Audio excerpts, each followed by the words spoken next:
Elle est bonne, sa paire. Ah là là, c'est la dernière. C'est la dernière, vite, vite, vite, on trinque, on n'a pas de temps à perdre. On a plein de choses à dire aujourd'hui. Elle est bonne, sa paire, nouvel épisode. Monsieur le Fabuleux, comment allez-vous? Très bien, et vous-même? Ça va très bien. Le grand fondateur de la maison Bleu de Paname. On peut le vérifier sur la casquette. Qu'est-ce qu'il y a, Mylène? Il y a une tache sur mon t-shirt en fait. Alors, ça va? Ouais. Sinon, à part ça? Bah ça va sinon. Ça va ouais. sécher, vous inquiétez pas, c'est l'été. On a une petite température tout à fait douce. Ça devrait bien se passer. Il fait assez chaud, ouais. Monsieur Clems, de Food Patrol, le CEO. Food Patrol, c'est chez lui, c'est à lui. C'est sa marque, c'est sa boutique, c'est sa maison. Pas viré, moi. Tout va bien? Alors, je vais te dire un truc. Si jamais il y a des problèmes avec la direction, normalement, il ne devrait pas y avoir de problème avec la direction, puisque la direction, c'est toi. Tu m'appelles quand même, je te ferai un petit mot. Pas de souci. On ouvre un nouveau dossier, en tout cas, aujourd'hui, les amis. Avant d'ouvrir ce dossier, on va remercier La Place qui nous accueille donc pour la dernière fois de la saison. Merci, Ah oui, merci La Place, en plein cœur de Châtelet. Venez faire un petit tour ici parce que c'est quand même cool. Le dossier chaud. On va parler design de sneakers aujourd'hui. Pour parler design dans la sneaker, c'était bien d'avoir avec nous un designer. Et pour le coup, on est très heureux d'avoir avec nous aujourd'hui Monsieur Jacques Chassin, que je vous demande d'accueillir maintenant, s'il vous plaît, sous les applaudissements, parce qu'on applaudit évidemment les invités ici. Bonjour. Salut Jacques. Salut. Sois le bienvenu. On te laisse poser. Il nous a ramené de belles choses en plus. Ouais, ça rigole pas. Et voilà. Étalé, il a posé, il a planté le décor et puis on a même des petits ouvrages là. On en parlera après. Plus, on parle beaucoup de toi, du coup, alors ça fait bizarre de dire toi, ce que tu nous as dit, faut me tutoyer. Ah oui, ça. On parle beaucoup de toi dans cette émission, régulièrement, on en a parlé depuis le début d'Elle est bonne, sa paire. Et surtout quand on parle d'Adidas, puisqu'il y a une grande histoire avec Adidas. C'est vrai. On te connaît donc principalement pour cette collaboration, qui a duré combien de temps d'ailleurs la collaboration avec Adidas? La mienne? Ouais. Bah, j'ai commencé chez Adidas en 81 et j'ai terminé en 2017. Ouais. On va revenir évidemment sur le parcours. J'aimerais bien qu'on reparte au tout début, avant Adidas. Parce que le design, pour toi, ça n'a pas commencé avec les baskets. Ça a commencé avec les chaussures de ville. Voilà, c'est ça. Ça a commencé avec les chaussures de ville et de loisirs. Et donc j'ai appris un peu, entre guillemets, le métier de designer ou de créateur, mais de A à Z. À l'époque, on ne disait d'ailleurs pas designer, non? Non, à l'époque, c'était plutôt modeleur ou modéliste ou patronnier, etc., etc. Parce qu'à l'époque, on faisait les chaussures du dessin, enfin, disons, de l'idée, du dessin, jusque, disons, dans la production sur la chaîne. Et ce qui était très intéressant, parce que moi, je dis toujours, par rapport à aujourd'hui, c'est si tu es créateur, c'est toujours plus l'idéal d'avoir la main mise sur le process de ton idée au départ jusqu'à la réalisation, jusqu'à ce que tu vas avoir dans le magasin finalement. Donc tu peux dire que ça correspond 100% à ton idée et tu peux finalement, si c'est commercial, si c'est vendeur, etc., tu peux te sentir satisfait, quoi.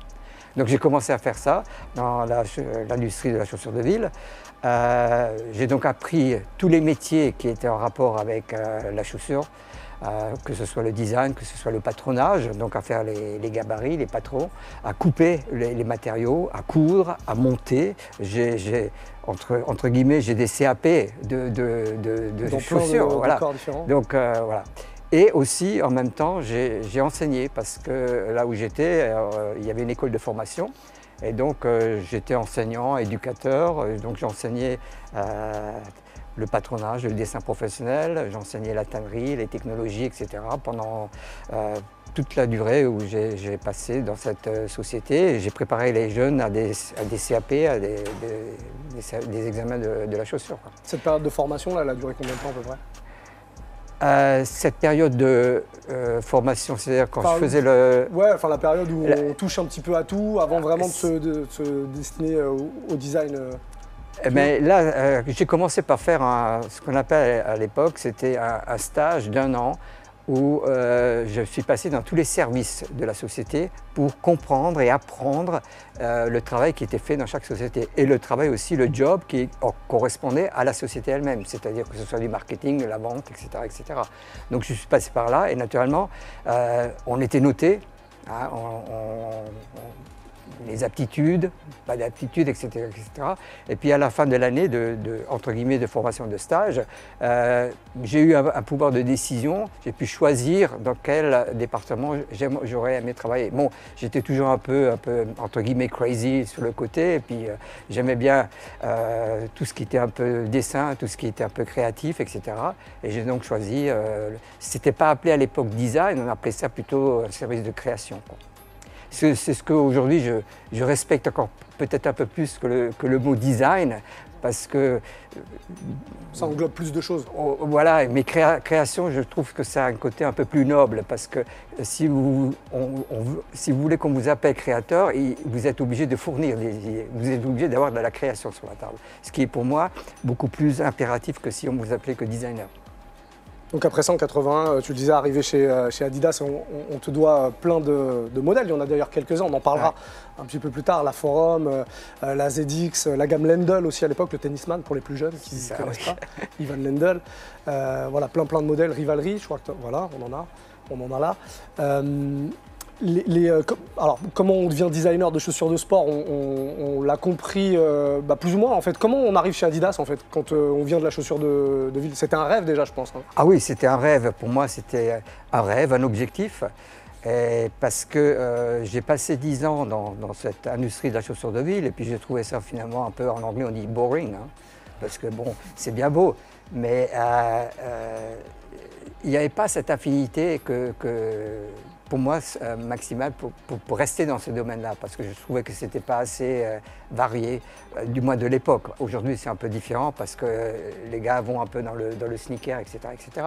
Mais à l'époque, et donc mon rêve, c'était Adidas, puisque aussi originaire de la région de Strasbourg, c'était la marque qui n'était pas loin, quoi. Et donc, j'ai pu donc réaliser ce rêve et rentrer chez Adidas en 81. Où j'ai pris à l'époque, M. Horst Dassler, le fils Dassler, avait racheté le coq sportif, hein, donc, et disons, son idée c'était à l'époque de créer le coq sportif, d'en faire une marque concurrente directe avec Adidas. Et donc, je me rappelle, dans le bureau, on était à deux à diriger un peu le bureau. Moi, je venais d'arriver, le gars en face de moi, on se partageait les modèles coq sportifs et Adidas, quoi. Donc, on a fait des modèles pour Yannick Noah de l'époque, etc., etc., des chaussures de foot et tout.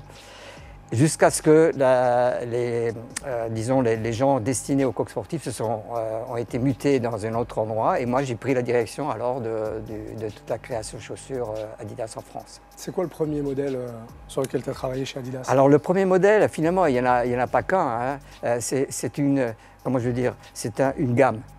Et quand je suis arrivé, bon, parce qu'on arrive aussi dans une boîte, on veut montrer quelque chose, hein. On va dire, il faut que je les épate, quoi, etc. Et là où j'ai passé les 10 ans à la chaussure de ville, j'ai fait un apprentissage très important, c'est rien n'est impossible, il faut se débrouiller. Et ça, c'était très important, parce que là, on était poussé à fond, etc. Et ça m'a servi beaucoup chez Adidas aussi. Et j'ai dit, on va voir le running par exemple. Et le running, à l'époque, Adidas faisait des chaussures de running, que ce soit Adidas Allemagne ou la France, mais on faisait des chaussures ponctuellement. C'est-à-dire, on faisait, tiens, on fait une chaussure comme ça, après on fait une chaussure comme ça. L'Allemagne faisait les Rubik, tous ces trucs-là, etc.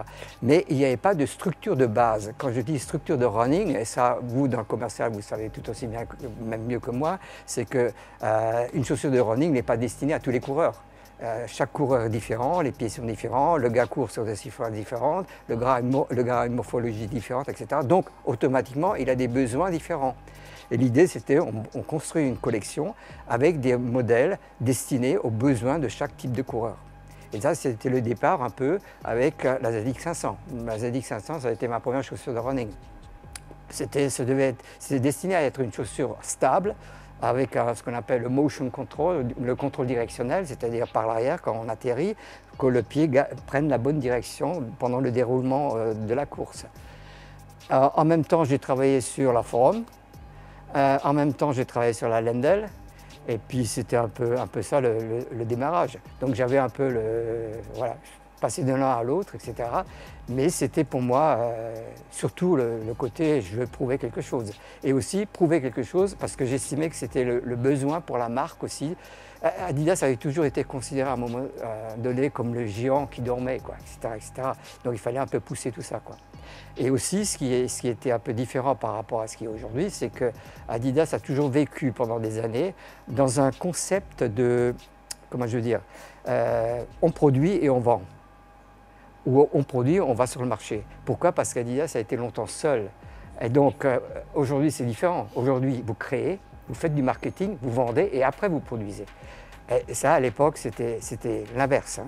Et ça, c'était toujours un peu difficile, mais quand le marché a évolué et quand des marques comme Nike est venue, etc., ils ont dû changer de position, etc., de changer d'orientation. Et moi, disons un peu, c'est un peu ça que je voulais un peu bouleverser quand je suis arrivé. Parce que j'ai été finalement embauché par le grand patron de la production. Donc c'est un technicien qui m'a embauché. Bon, j'avais un peu les atouts en main, puisque j'avais appris tout le métier. Je connaissais un peu, pas mal, je me débrouillais bien pour construire des chaussures. Donc j'avais cet atout. Et ça m'a permis, moi, de partir et de travailler avec le marketing de l'époque, des tubes super bien, Pierre-Yvon Lenoir, etc., etc. Et c'est là on a commencé la gamme ZX. Et donc on a appelé cette nouvelle collection structurée, disons, en fonction des besoins des coureurs, on l'a appelée ZX. Et ZX, ça n'a pas une origine mathématique, ni souvent les gars ils me disent ouais, c'est le graphisme, c'est ZX, c'est quoi? Je dis non. À l'époque, il y avait une marque de moto au Japon qui avait sorti des modèles en fonction, et surtout des motos avec des sculptures de pneus différentes, etc., etc. Et puis on a juste repris ça, quoi. Et donc on a commencé par la ZX, et puis c'est devenu la 500 qui était la première, la 600, la 700, la 800, etc., etc. Pour qu'on comprenne bien le processus de design d'une paire, comment ça fonctionne? C'est quoi la première étape quand tu veux designer une paire? Quand tu veux designer une paire, tu passes par une phase de questions. Et c'est les fameuses questions, les whys. Pourquoi? C'est-à-dire, tu te dis, bon, ok, je vais faire une chaussure de basket, mais alors la question de savoir pourquoi tu veux faire une chaussure de basket. Parce que, est-ce que, par exemple, il y a un besoin pour faire une nouvelle chaussure de basket. Donc le besoin, par exemple, pour la Forum, c'était de regarder dans la collection Adidas qu'avait fait Adidas en basket. Superstar, Pro Model, ensuite une super chaussure qui était la Top 10. Et après, c'était la question, et si je faisais maintenant une nouvelle chaussure de basket? Parce qu'il y a aussi le besoin de nouveauté. On ne peut pas, en tant que marque Adidas, on ne va pas se dire maintenant on va dormir pendant des années, il faut toujours venir avec quelque chose. Mais alors, il faut la justifier. Et la justification, à l'époque, c'était par exemple la Top 10, c'était plutôt une chaussure pour les meneurs. Donc les gars pas très grands, etc., mais les gars très rapides et qui bloquaient, qui changeaient de direction sans arrêt. Chaussure assez souple, très proche du sol, c'est-à-dire que vous aviez la semelle, le gars il sentait avec son pied pratiquement le sol. Et ça c'est très important parce que finalement votre cerveau vous commande en disant tu arrêtes, tu changes de direction, etc.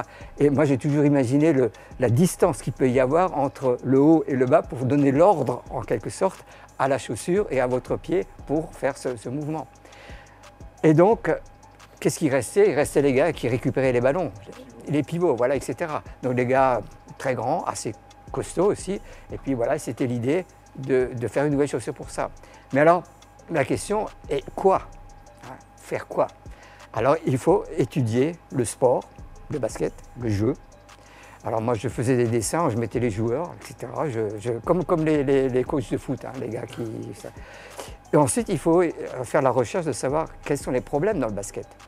Et ça, c'était aussi dans les années 80, il y avait beaucoup ce qu'on appelle les études biomécaniques. La biomécanique, c'est quoi? C'est l'étude des mouvements en interaction avec l'espace. C'est-à-dire l'étude des mouvements des basketteurs sur un terrain pendant le jeu. Et le gros problème que les gars avaient, c'était les entorses de cheville. Classique, hein. Et voilà, donc le problème était là. Comment est-ce que je peux résoudre ce problème, ou du moins l'atténuer? Et c'est donc le départ. Voilà, on va créer quelque chose, il faut trouver une idée. Alors, après c'est la question, qu'est-ce que je dois faire? Qu'est-ce que je vais faire? Et puis là, bon, ça passe partout par le brainstorming, par des recherches, etc. Et finalement, l'observation. Il faut observer et il faut être curieux. Et là, j'ai plus tellement regardé les joueurs sur le terrain, mais je les regardais avant, quand les mecs mettaient leurs accessoires, etc. Et les gars, j'ai constaté que bon, finalement, avant de mettre leurs pieds dans la chaussure, les gars se faisaient un strapping. C'est-à-dire directement sur le pied, ils faisaient des straps autour du pied pour maintenir le pied, etc., pour protéger le pied. Ensuite, ils avaient aussi, avant d'enfiler la chaussure, ils avaient une espèce de coque pour le talon. C'est-à-dire ils mettaient ça dans la chaussure et c'était une coque qui enveloppait le talon avec une structure en dessous pour éviter ce qu'on appelle en anglais le bottoming, c'est-à-dire l'impact du talon et pour éviter cet écrasement du talon. Et donc voilà, ça tournait autour de ça, mais le strapping, l'idée après c'était pourquoi faire toutes ces opérations et ne pas intégrer le tout dans une chaussure. Et donc l'idée au départ c'était j'intègre un strapping directement dans la chaussure. C'est ça, là. On l'a là. Voilà. Alors naturellement, c'est ça, hein, comme tu dis, mais c'est un shape, c'est une géométrie. Alors, c'est pas fait n'importe comment aussi. Et comme tous les joueurs faisaient plus ou moins leur strapping en individuel, je n'étais pas le spécialiste de strapping. Par contre, j'ai travaillé avec un spécialiste, un kiné, d'une école de kiné de la région de Paris, et on a étudié tous les types de strapping que les gars se faisaient. Et ensuite, on fait des statistiques, hein, et quel est le strapping qui a le meilleur résultat. Et à partir de là, on arrivait à ce système de croix. Et ce n'est pas fait n'importe comment, hein. Ça correspond par exemple l'avant, l'ancrage correspond à cet endroit sur le pied. Hein. C'est des endroits bien définis. Cool, par la force des choses, ça a donné une croix. Ouais. Et là, c'est voilà. resserré par le, Voilà. par le Par strap. la force des choses, ça a donné une croix. Bon, ça a donné un design feature, hein, finalement. Et l'idée aussi était un peu plus folle au départ, c'était que le premier prototype avait été fait. Ça, maintenant, c'est du cuir appliqué, cousu, mais avant, c'était un tunnel. Et à l'intérieur, on avait intégré un vrai strapping. Donc finalement, parce que le strapping est élastique, hein, il suit un peu le mouvement du pied, mais sans le bloquer, 100%. Et donc, c'était encore pour rester encore plus fidèle à l'application originale du strapping. Mais il faut revenir en 83, 82, etc. Là, les gens, les techniciens de la production sont venus me voir et m'ont dit il faut être un peu réaliste. Hein. Donc ça, c'est aussi un peu ça fait partie du job du designer, c'est-à-dire que mon principe a toujours été, tu demandes l'extrême, tu sais parfaitement que tu ne l'auras pas, mais si tu demandes un compromis déjà au départ, tu en auras encore moins. Et donc voilà. Et donc on est arrivé à ça, quoi. Et finalement, ça fonctionnait aussi. Mais naturellement, ça aurait été plus sexy d'avoir le strapping à l'intérieur. Et je suis sûr qu'aujourd'hui, avec les moyens qu'on a aujourd'hui dans l'industrie,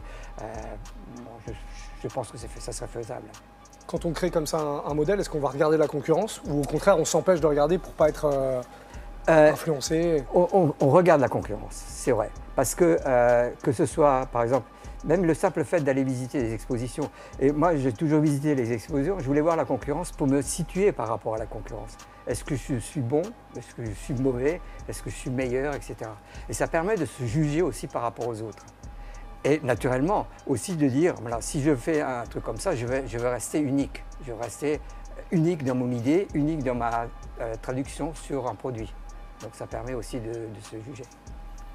J'aimerais qu'on parle de ce modèle-là parce qu'il y a une personne qu'on voit sur l'une des languettes, c'est ton binôme en fait, ça a été ton binôme pendant pas mal de temps. Cette personne, c'est le développeur. Hein. Parce que autant en France, on faisait tout nous-mêmes, autant à partir de cette époque-là, ces années 80, même avant, même ça a commencé en 85, 86, la structure a été qu'on a des créateurs et on a des développeurs. Les développeurs prennent le package, le design package du créateur, va faire des prototypes soit localement, soit dans les endroits de production. À l'époque, c'était l'Asie aussi, Taïwan, etc. Et donc, revient avec ces prototypes, on fait des reviews, on regarde, etc. Et donc, c'est ce développeur, ça c'était Marcus Thaler, qui était lui le spécialiste un peu pour tout ce qui est ZX. C'était un peu mon pendant du côté technique. Voilà, je voudrais qu'on parle un peu. Parle-nous de cette paire, Claps. En fait, on a déjà parlé plusieurs fois dans l'émission du programme AZX qui a été mis en place depuis l'année dernière et qui a été continué sur cette année.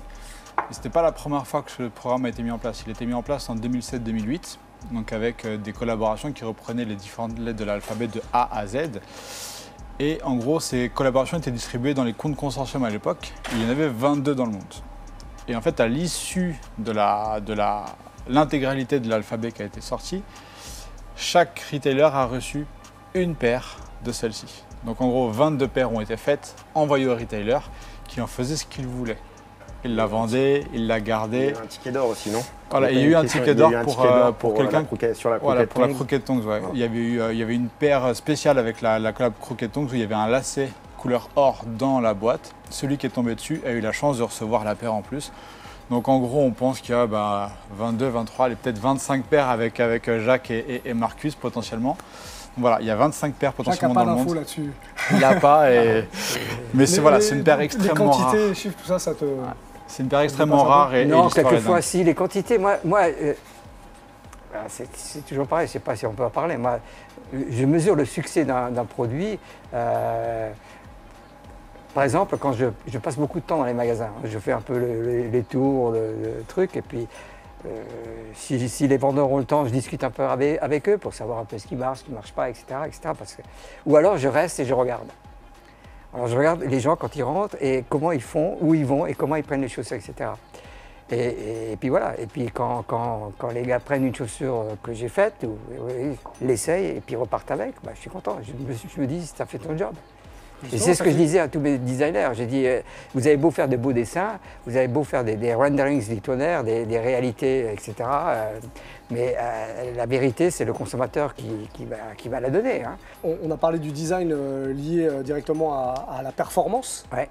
Ensuite, les paires, les stickers sont descendus dans la rue et plus pour une utilisation lifestyle. Est-ce que ça a changé la manière de travailler ça en tant que designer? Ça n'a pas trop changé la manière de travailler si on revient sur d'anciens modèles. Puisque finalement, au niveau du design, une ZX8000 n'a jamais changé, à part les matériaux, je parle les plus couleurs, pour etc. les modèles d'après, en fait. Ah, ça, oui, certainement. Puisqu'à l'époque, quand on a ce fameux principe en design, form follows function, le truc, naturellement, ça, à l'époque, c'était 100% ça, puisque dans les années 80, c'était la performance. Le côté culture, le côté rue, moi, quand la forum a été faite, la culture, la rue, non, c'était, il faut faire la pompe pour qu'elle marche, qu'elle soit performante, etc. ZX, pareil. Mais c'est sûr que ce leitmotiv form follows function, le rajout qu'il faut faire, c'est le côté style. Le côté l'esthétique, il faut que ça plaise, il faut qu'elle soit bien. Et ça, c'est un gars, mon mentor à moi, qui est M. Peter Moore, qui vous dit certainement quelque chose, qui est le créateur de la Air Jordan, oui, la Air Jordan 1, qui, début 90, est venu avec Rob Strasser, le marketing gourou de Phil Knight, qui est venu chez Adidas avec le concept Equipment. Donc, et là, les deux m'ont pris, moi, pour travailler sur la collection Equipment. Alors déjà, ça m'a rendu très, très fier aussi d'avoir été pris et j'ai appris beaucoup de choses avec ces gens-là. Au niveau design, avec un Peter Moore, voilà, c'était sombre, mais c'est devenu mon mentor. On a encore des contacts aujourd'hui, pas tous les jours, mais on se respecte beaucoup et c'était une personne très super. À l'époque où tu designais ces modèles, est-ce que tu pouvais imaginer que 20, 30 ans après, on les verrait toujours dans les boutiques? Non, qu'il y aurait des non. programmes Honnêtement, ZX, non. C'est pour ça que je pense, je ne sais pas, on parle toujours d'iconique, d'icône, etc. Et puis tout le monde demande qu'est-ce que c'est, quelle est la définition, comment il faut faire pour que ces produits restent encore... Par contre, il faut savoir, en tant que designer, comprendre le consommateur. C'est-à-dire le regarder, parler avec lui et puis savoir interpréter un peu, éventuellement, ce qu'il attend. Et ça, c'est le job d'un designer.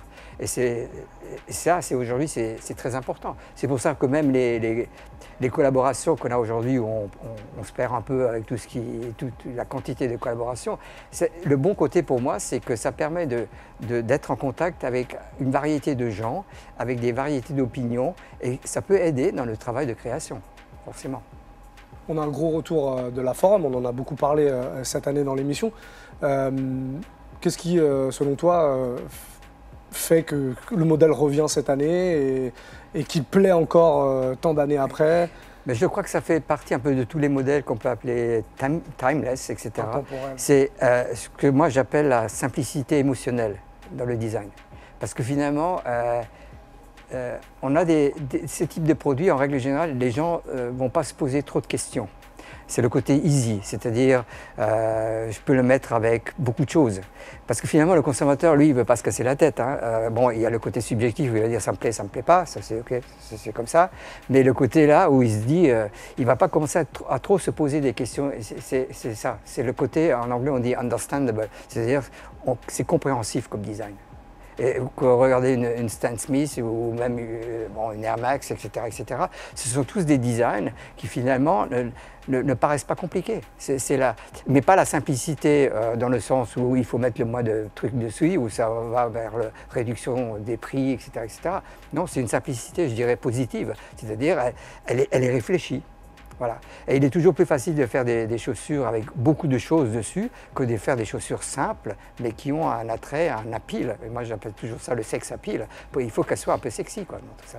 Parmi toutes les paires que tu as designées sur la période Adidas, il y en a une que tu préfères plus qu'une autre? Bah, disons, j'ai toujours un peu tendance à préférer la ZX500, parce que finalement, ça a été mon premier démarrage dans la chaussure de running, quoi. Et même encore aujourd'hui, elle est encore là aujourd'hui. Bon, je ne connais pas toutes les sauces, mais oui, je préfère. Mais maintenant, il y a une chaussure maintenant en dehors de ce que j'ai fait, toute l'histoire Adidas qui m'ont favori, c'était une chaussure d'athlétisme de l'époque qui était la 9.9. Qui est pratiquement une chaussure comme un chausson qui enveloppe le pied et qui a juste semelle ce qu'il faut pour que le gars puisse avoir ses appuis, quoi. Alors on regarde la chaussure par le dessous, on voit, c'est vraiment le respect du pied. Et c'est ça aussi que pour un designer qui est très important. L'esthétique c'est une chose, c'est d'accord, mais le respect du pied, c'est aussi, ça doit être là aussi. Et c'est pour ça qu'au milieu des années 90, par exemple, on a fait un concept qui s'appelait Fit You Wear, où on a constaté que avec les médecins du sport, etc., on a par exemple en basket, les entorses de cheville, etc., venaient souvent parce que le gars avait des chaussures à l'époque où les arêtes de semelle étaient à 90 degrés, et donc le gars sautait, et il suffisait qu'il atterrissait sur le coin, et puis il faisait ça, et puis voilà. Et par contre, si on faisait la même séquence, pieds nus, ben, c'était impeccable. Pourquoi? Parce que le pied et les bords sont arrondis, et ensuite c'est mou. Donc dès que vous atterrissez avec le pied au sol, le pied se forme à la surface du sol et l'atterrissage est beaucoup plus souple. Et donc l'idée c'était reproduire cette géométrie du pied, aussi forme et aussi au niveau des matériaux, et d'en faire une chaussure. Et c'est ce qui a donné à l'époque Fit You Wear. Dont le logo était un visage en forme de pied. Voilà, c'était le Freddy qu'on l'appelait. Ouais. Il y a des designers de notre époque là qui vous inspirent, pas qui vous inspirent, mais en tout cas dont vous admirez le travail. Donc tu admires le travail? Alors si je peux commencer par exemple, disons, j'ai mentionné Peter Moore avant, parce que Peter Moore, c'est pas uniquement son travail, c'est son attitude aussi, qui est très important pour moi, parce que finalement pour un designer, il faut avoir la bonne attitude aussi. La bonne attitude, il faut avoir la bonne compréhension des valeurs de la marque. Je dis bien de la marque parce que moi j'ai toujours fait la différence entre la marque et la société. J'ai bien aimé aussi il y a un designer allemand qui était Luigi Colani, je ne sais pas si ça vous dit quelque chose, qui était surtout un designer industriel que j'ai beaucoup aimé par la fluidité de ses designs. J'aime bien moi le côté fluide des lignes. J'aime pas trop les trucs à biscotter. J'aime bien la simplicité, mais expressive. Oui, aujourd'hui, j'ai, disons, une espèce d'attractivité vers un Virgil Abloh. Mais c'est plus. Justement, quel regard tu portes sur son travail? Oui, mais j'aime beaucoup parce que, je sais pas, il se dégage une espèce d'émotion qui moi, quelque part, me remue, quoi. J'ai beaucoup de respect pour un Tinker Hatfield. Voilà. Laquelle en particulier du coup? La Air Max. Parce que déjà, un Tinker Hatfield n'était pas un designer de formation, c'était un architecte. Ce qui veut dire aussi qu'on n'est pas forcément un bon créateur, un bon designer parce qu'on a fait l'école Créapol à Paris, etc. Non, c'est encore une fois, le personnage qui a ses caractéristiques de créateur, ou etc., de curiosité, de vouloir trouver toujours d'autres choses, de faire avancer les choses. C'est ça qui est important. On va faire un petit tour de table. C'est quoi les... Citez-moi chacun un designer dont vous adorez le travail. et présentez-le-moi surtout en quelques mots. Thomas, on va commencer par toi. Bah, c'est sûr que si tu prends l'épopée de l'équipementier Nike, Tinker reste quand même vraiment le plus connu entre guillemets médiatiquement. Après, effectivement, Jacques a ses lettres de noblesse au même titre que Tinker, donc je vais dire Jacques aussi pour l'école. Le designer de la Air Max 95 et le designer de la Reebok, de la Pump Fury, qui s'appelle Smith, voilà, qui a bossé sur les lignes de Yeezy après. En off avec Kanye West, notamment pour les premières lignes. Je trouve que ces 3 ou 4, Jacques y compris, font partie des gens qui ont révolutionné. Moi j'avais dit 1. Oh, mais c'est difficile d'enfermer qu'un designer parce qu'en fait chacun a apporté une pierre à l'édifice. T'inquiète pas. Je vais essayer d'en citer un autre et je vais parler de mon modèle préféré Timeless, la Air Force One, donc Bruce Kilgore. Forcément, je trouve que comme tu disais, il a réussi à faire un modèle qui est absolument d'une simplicité quasi extrême, mais qui a juste les petits détails qui font que c'est timeless. La paire a 40 ans là et on la porte toujours autant. Et je pense que c'est l'un des best-sellers de la marque. C'est ma paire préférée. Si je devais en garder qu'une à mes pieds, ce serait l'Air Force One blanche, donc Bruce Kilgore. Mylène. Vous connaissez mon amour pour la Jordan 1, donc du coup, forcément, ce serait Peter Moore. Elle est amoureuse. Elle est amoureuse quand elle dit ça. J'aime beaucoup la Jordan 1 aussi. Bon, on a eu des discussions avec Peter Moore tous les deux sur cette pompe. Et puis, moi, j'ai toujours contrecarré en disant que oui, mais Michael Jordan portait les forums avant de joindre un truc. Mais finalement, c'est un peu ça. Je crois que dans notre monde, je crois que ce soit Nike, Adidas ou Reebok ou autre, il faut qu'on garde un certain respect les uns vis-à-vis des autres.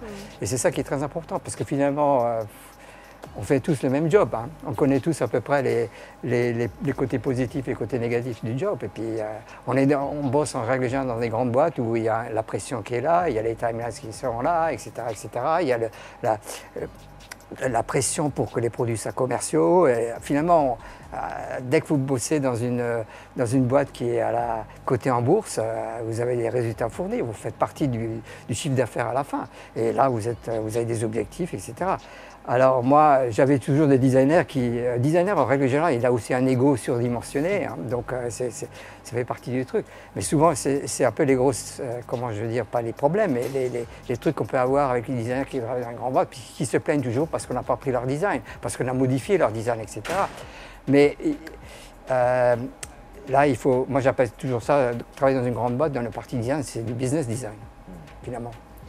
Il faut être honnête. Hein, Il y a un truc qui est un peu étonnant aujourd'hui, c'est que quand on va citer des designers sneakers, on va aller que dans le passé, on va remonter assez loin. Oui. Et aujourd'hui, on n'a plus de designers qui font leur trou réellement, on entend vraiment parler. Aujourd'hui, ceux dont on entend parler, c'est Saleh Benbury, mais en vrai, on l'entend parler parce qu'il a fait une collab avec New Balance. Avant, chez Versace, etc., ou chez Yeezy, c'était l'homme de l'ombre complètement.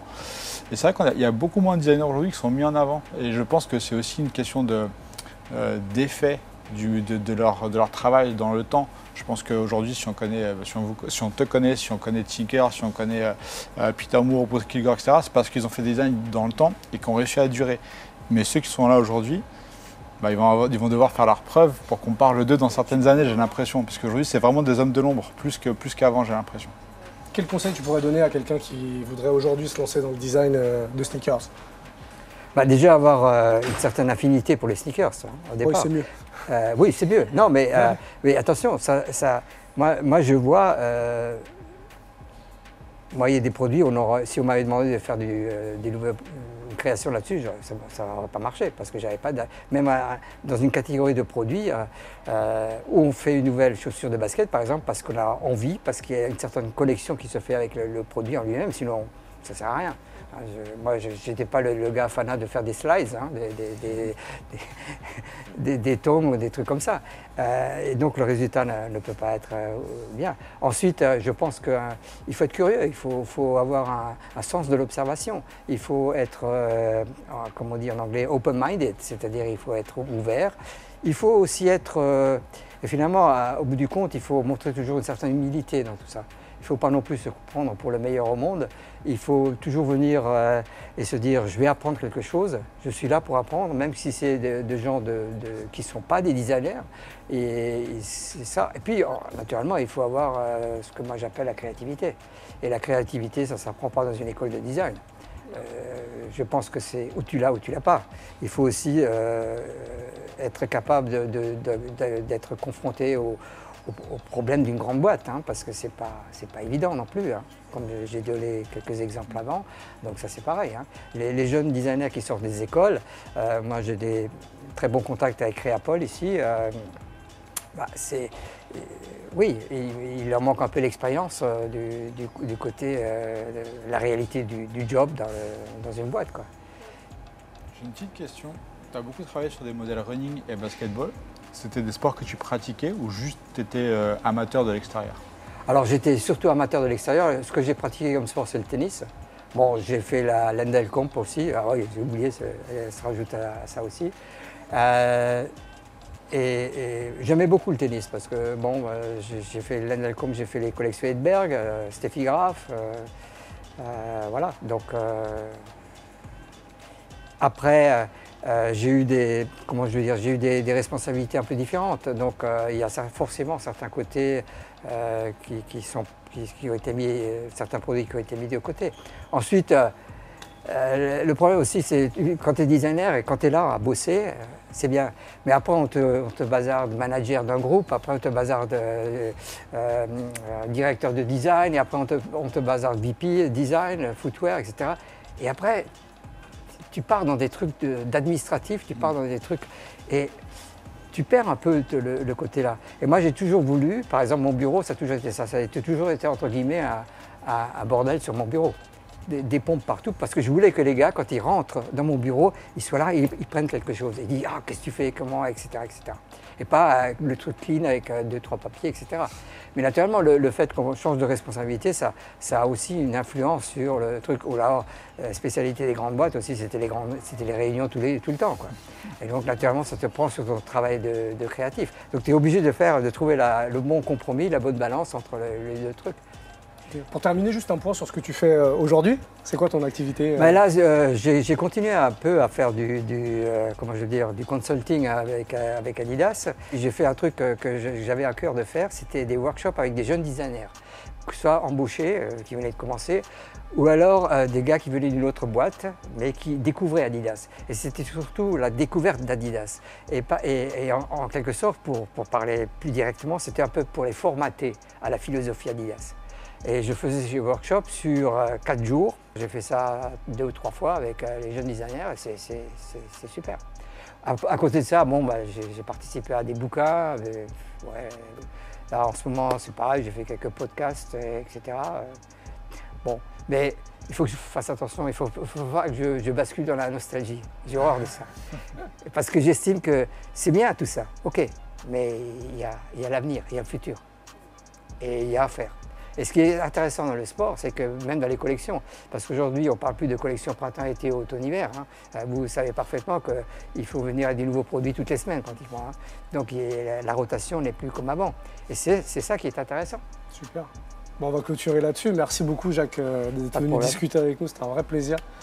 Je pense que vous avez appris plein de trucs. Je pense qu'on vous a gâté surtout pour cette dernière émission Et les bonnes sapères, puisque c'est la dernière de la saison. On reviendra à la rentrée, c'est promis. Et puis si jamais tu veux revenir nous voir un jour, Jacques, pour parler de ce que tu veux, t'es le bienvenu. Ah mais moi je vais bien. Ici. Je suis actuellement un peu, je vais plus vers le côté sociologie et je me pose toujours des questions. Comment le consommateur, quels sont ses critères de choix, ses critères de trucs. Et ça, j'aimerais bien un peu rentrer un peu plus en détail. On pourra en discuter à l'occasion, pourquoi pas. Merci l'équipe en tout cas, c'était cool. Cette petite saison en mode Et les bonnes sapères, c'est passé vite. Hein. Ouais, très vite. Bon, si jamais vous avez des idées pour l'année prochaine, des trucs que vous avez envie de voir dans l'émission, des nouvelles séquences, pourquoi pas, proposez-nous tout ça dans les commentaires. Comme d'habitude, vous likez, vous partagez avec tous les gens. Et on vous fait des bisous. Bonnes vacances. Ciao, Merci beaucoup. Yes. Merci. Move Radio, Hip Hop Nation.